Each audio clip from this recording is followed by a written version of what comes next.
माहौल आज पूरे मुल्क में है। आज पूरा भारत, पूरा देश यह देखना चाहता है कि कब मोदी जी की यह सरकार आतंकवादियों की गिरफ्तारी करे। पहलगाम की वारदात के लिए जो भी आतंकवादी रिस्पॉन्सिबल थे उनकी गिरफ्तारी कब होगी, कब उनको पकड़ा जाएगा। वो पाकिस्तान वापस चले गए या हिंदुस्तान की सरजमी पर है, कहां पर है? इस बात का मोदी की सरकार के पास, भाजपा वालों के पास कोई जवाब नहीं है। इनको गिरफ्तार करने के बजाय इस मुद्दे पर सवाल उठाने वाले गुजरात की लीडिंग न्यूज़पेपर गुजरात समाचार, जिनकी 90 साल की विरासत है, उनके मालिक को, उनके मैनेजिंग एडिटर को टारगेट करना, वो अपने आप में भाजपा सरकार के रवैये के लिए बहुत कुछ कहते हैं। वो साफ तौर पे दिखा रहे हैं कि पहलगाम के जो कसूरवार है, पहलगाम के लिए जो लोग रिस्पॉन्सिबल है, उन टेररिस्टों को पकड़कर उनके खिलाफ पुख्ता कार्रवाई करनी, वो इस सरकार की प्राथमिकता नहीं है।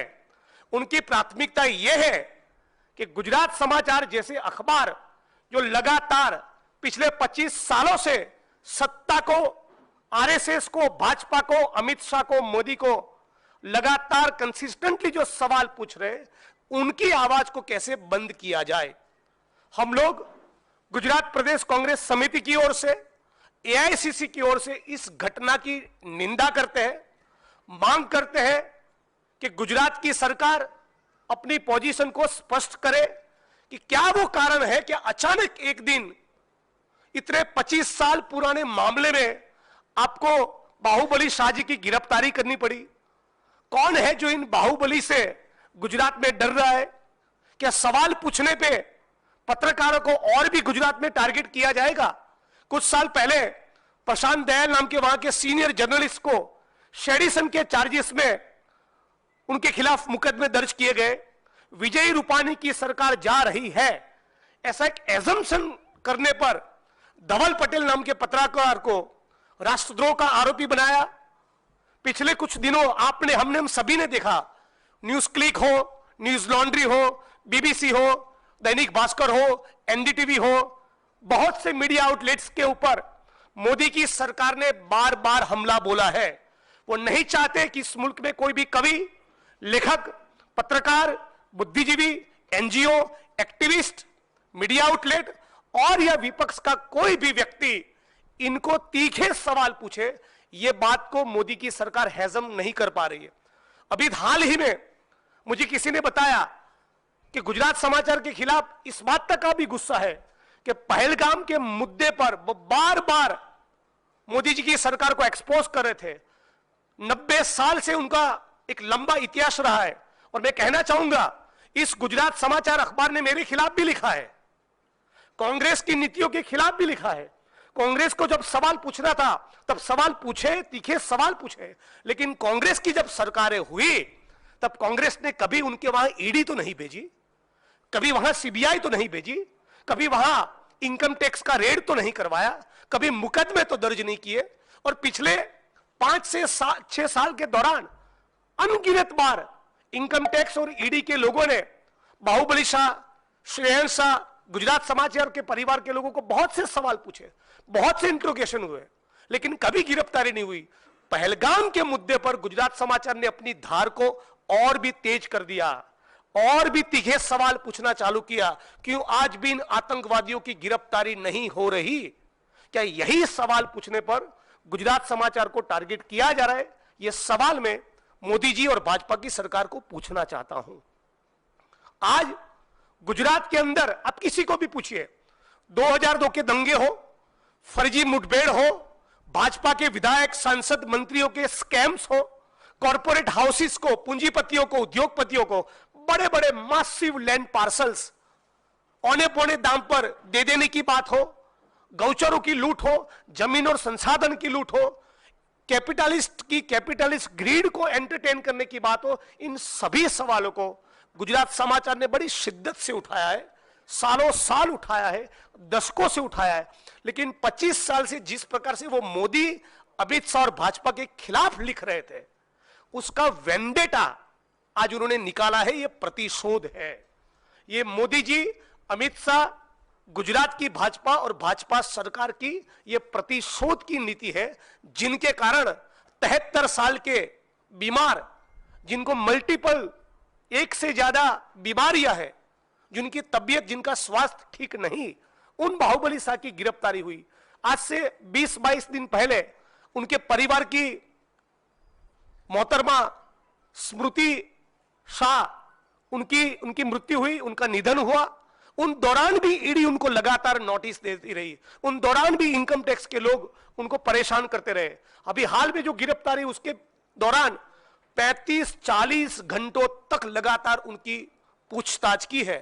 तो हमारा सवाल सीधा यह है कि क्या इस प्रकार से मोदी की सरकार बार बार, जितने भी आंदोलनकारी है, जितने भी लिखने वाले, लड़ने वाले, सवाल पूछने वाले आंदोलनकारी है, विपक्ष के नेता है, मीडिया के लोग हो, उनको क्या टारगेट करती ही रहेगी? यही उनकी मंशा बनी रहेगी? या इस देश की जनता के सामने मोदी सरकार बताएगी कि वह आतंकवादी कहां पर है? क्यों उनकी गिरफ्तारी नहीं हो रही? क्या मोदी की सरकार, भाजपा की सरकार पार्लियामेंट का स्पेशल सेशन बुलाकर दूध का दूध और पानी का पानी करना चाहेगी? क्या बताना चाहेगी कि पुलवामा क्यों हुआ? मोदी और अमित शाह के रहते हुए पुलवामा क्यों हुआ? यह सवाल गुजरात समाचार पूछ रहा था। यदि मैं गलत नहीं तो पुलवामा के वक्त गुजरात समाचार का एक हेडलाइन था, 56 इंच की कायरता। इस हेडलाइन से मोदी जी को, अमित शाह को और भाजपा को बड़ी तकलीफ हुई थी। उसी प्रकार के हेडलाइन बार बार गुजरात समाचार दे रही है।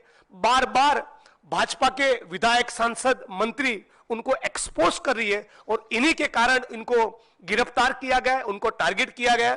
और इसलिए हम लोग गुजरात से चलकर आकर आज इस प्रेस कॉन्फ्रेंस के माध्यम से इस पूरे एपिसोड की निंदा करते हैं और यह मांग करते हैं कि इनके खिलाफ या किसी भी मीडिया आउटलेट के खिलाफ इस प्रकार से टारगेट करने की कोशिश भाजपा वाले न करें। यह बात आपके बीच में रखना चाहते थे। बाकी के कुछ मुद्दों पर सेवा दल के हमारे साथी राष्ट्रीय अध्यक्ष लालजी भाई देसाई बात करेंगे, वो भी गुजरात के कुछ पहलू पर बताएंगे।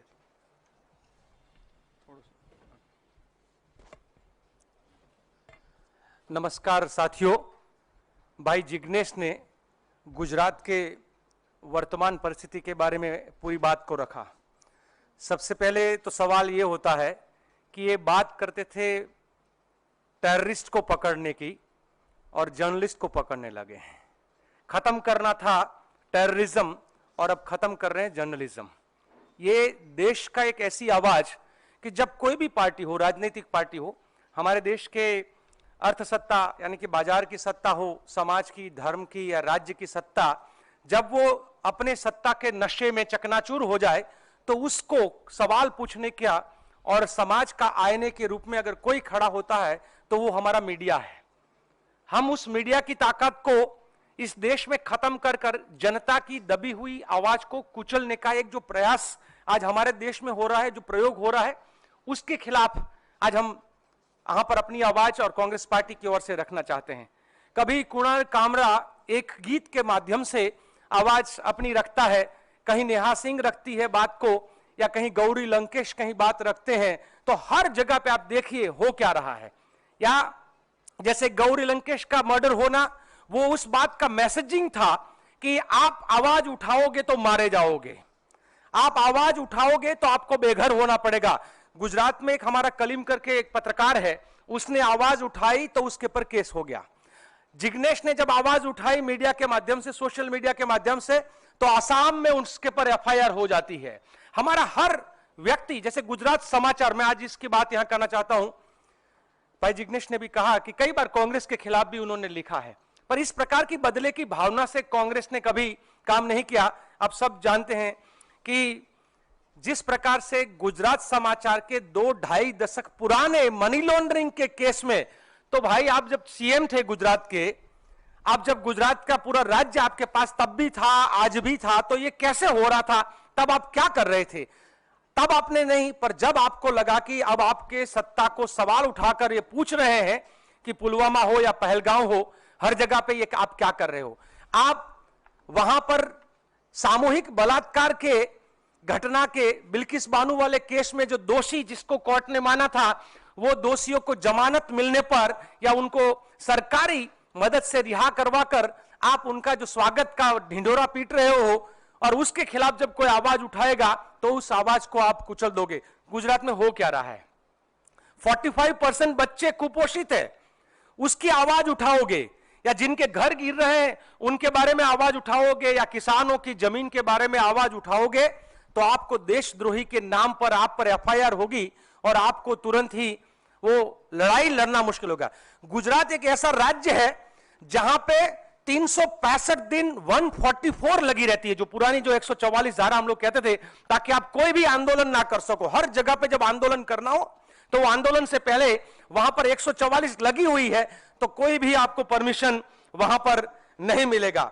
ये गुजरात का जो मॉडल जिसके बारे में पूरे देश में मार्केटिंग होता है, वो एक्चुअली गुजरात का मॉडल नहीं है, वो मोदानी मॉडल है।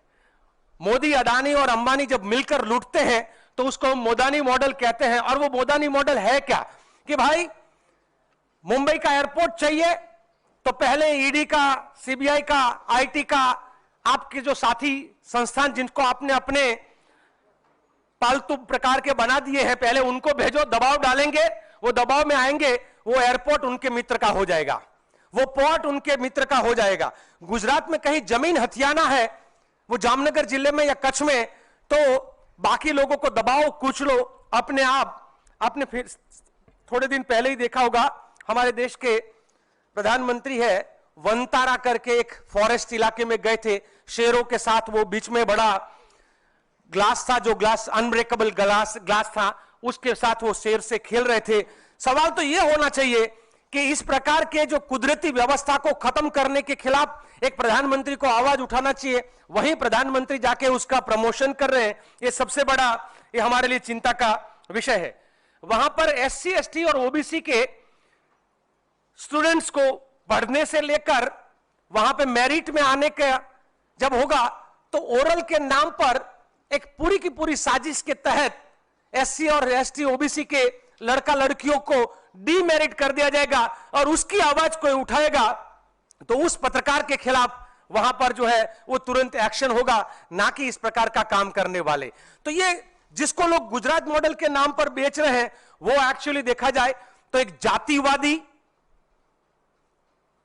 एक धर्मांध और बाजार की ताकत को मिलाकर बनी हुई राज्य सत्ता का यह मॉडल है और एक तरीके से साम्राज्यवादी मॉडल है। और उस साम्राज्यवादी मॉडल के खिलाफ गुजरात समाचार जब आवाज उठाएगा, तो बात कहा इन्होंने, 73 साल की उम्र, बीमार, रात के अंधेरे में क्या किसी का मर्डर किया था?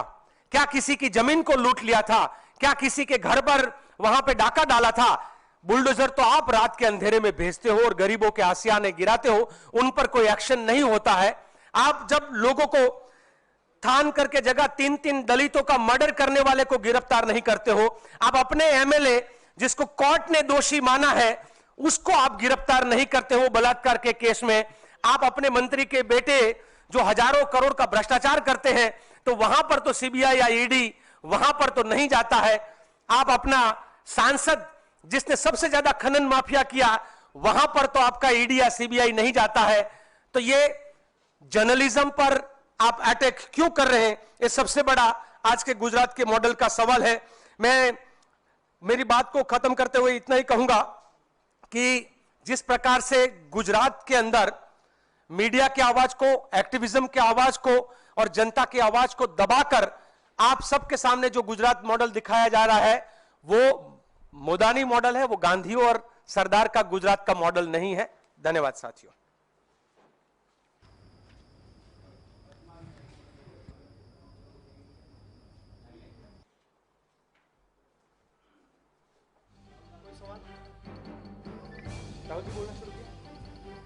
લોકોને અવાજને દબાવવાનો પ્રયત્ન થઈ રહ્યો છે। કોંગ્રેસ તરફથી અત્યારે જે પ્રેસ કોન્ફરન્સ કરવામાં આવ્યું તેમાં લાલજી દેસાઈએ પણ અનેક સવાલ સરકાર ઉપર ઉઠાવ્યા છે। મોદીજીને પૂછવાનો સવાલ છે, ગુજરાત સમાચાર વર્ષોથી સળગતા સવાલ ઉઠાવે છે। લાલજી ભાઈએ એવું કહ્યું છે, આ ગુજરાતનું મોડલ જેનું દેશમાં માર્કેટિંગ થાય છે તે ગુજરાતનું મોડલ નથી, તે મોદાની મોડલ છે જે મોદી અડાણીના નામે ઓળખાય છે તેવું લાલજીએ કહ્યું છે। તો આવા અનેક સવાલ તેમણે સરકાર પર ઉઠાવતા કહ્યું છે કે મીડિયાનો અવાજ સતત દબાવવાનો પ્રયત્ન થઈ રહ્યો છે। તેમણે એમ પણ કહ્યું છે કે જ્યારે પહલગામમાં લોકોને આતંકવાદીઓએ ઘેરી લીધા, તેમને મૃત્યુને ઘાટ ઉતારી દીધા, તો ત્યાં કેમ કોઈ સવાલ થતા નથી, એ સિક્योरिटी ऊपर कोई सवाल केम नहीं थता। पार्टी को माफी मांगना पड़ता है कि सॉरी ये पार्टी का स्टैंड नहीं है, तो ऐसे पूछ रहे हैं कि पाकिस्तान के कितने प्लेन डाउन हुए। राहुल गांधी ये जरूर पूछ रहे हैं कि हमारे कितने प्लेन जो है वो गिराए गए। इस पर क्या कहेंगे? ये हमारे देश के सर्वोच्च जो सेना के साथी लोग जो बैठे थे तीनों, उन्होंने कहा कि वहां पर अटैक करने के बाद कितने मरे वो लाशें गिनने का हमारा काम नहीं है, हमारी सेना भी बोल रही है। तो उनका जो नुकसान हुआ है उसकी चिंता पाकिस्तान को करना चाहिए, हमारे देश के लीडर को हमारे देश की चिंता करनी चाहिए। और मुझे लगता है हमारे देश की चिंता, और खुले तौर पे कहा है कि आइए संसद में चर्चा करिए कि क्या हमने जो हमले किए हमको टेररिज्म खत्म करने के लिए, उसकी वजह से हमने उनका क्या क्या नुकसान किया, कैसे टेररिज्म खत्म होगा, हमारे देश का क्या रणनीति है। तो ये संसद में चर्चा खुले तौर पे करने के लिए आह्वान दिया है, उसके लिए संसद बुलाने की मांग कांग्रेस पार्टी ने भी की है। और खास करके जयशंकर जी ने, राहुल जी ने जो सवाल पूछा है,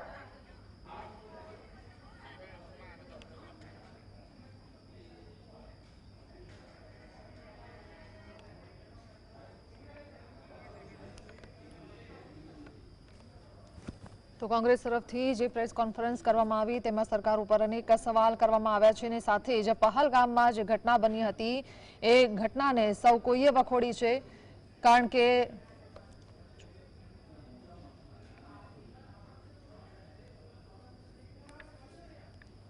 તો આતંકવાદને બદલે પત્રકારોને ખતમ કરવાની વાત કરી છે, સાથે જ મીડિયાની તાકાતને ખતમ કરવાનો પ્રયાસ કર્યો હોવાની પણ તેમણે વાત કરી છે। આવા અનેક સવાલ તેમણે સરકાર ઉપર ઉઠાવ્યા છે, લોકોના અવાજને દબાવવાનો પ્રયાસ કરતા હોવાની પણ તેમણે આ પ્રેસ કોન્ફરન્સમાં વાત કરી છે। ગુજરાત સમાચાર ઉપર જે રીતે ઈડી અને આઈટીના અધિકારીઓ ત્રાટક્યા અને 36 કલાકની પૂછપરછ કર્યા બાદ પણ જાણે કંઈ જ ન બન્યું, તે બાદ તેમણે ઈડી ના અધિકારીઓ અહીંયા આવ્યા અને ગુજરાત સમાચારમાં તપાસ કરી બાહુબલી શાહની ધરપકડ કરી। આવા અનેક જે મુદ્દાઓ છે તે મુદ્દાઓને લઈને તેમણે વાત કરી, સાથે જ તેમણે એમ કહ્યું છે કે જ્યાં સિક્યુરિટીની જરૂર છે, જ્યાં તપાસની જરૂર છે, ત્યાં તપાસ સરકાર કેમ નથી કરતી, અને અહીંયા આતંકવાદીઓની શોધ કરવાને બદલે તેમણે તો જે જર્નાલિઝમ, સાચું જર્નાલિઝમ કરે છે અને સાચી પત્રકારિતા કરે છે, જે સરકારને સવાલ પૂછવાની હિંમત બતાવે છે, ત્યારે તેને દબાવવાનો પ્રયાસ થતો હોવાની પણ વાત અહીંયા જિગ્નેશ મેવાણીએ કરી છે અને લાલજીભાઈએ પોતાની વાત અહીંયા રાખી છે। તો ગુજરાત સમાચાર જે વર્ષોથી મોદી સરકારને સવાલ પૂછે છે, હંમેશા તે પ્રજાના સવાલ પણ સરકાર સુધી નિડરતાપૂર્વક રાખતું રહ્યું છે।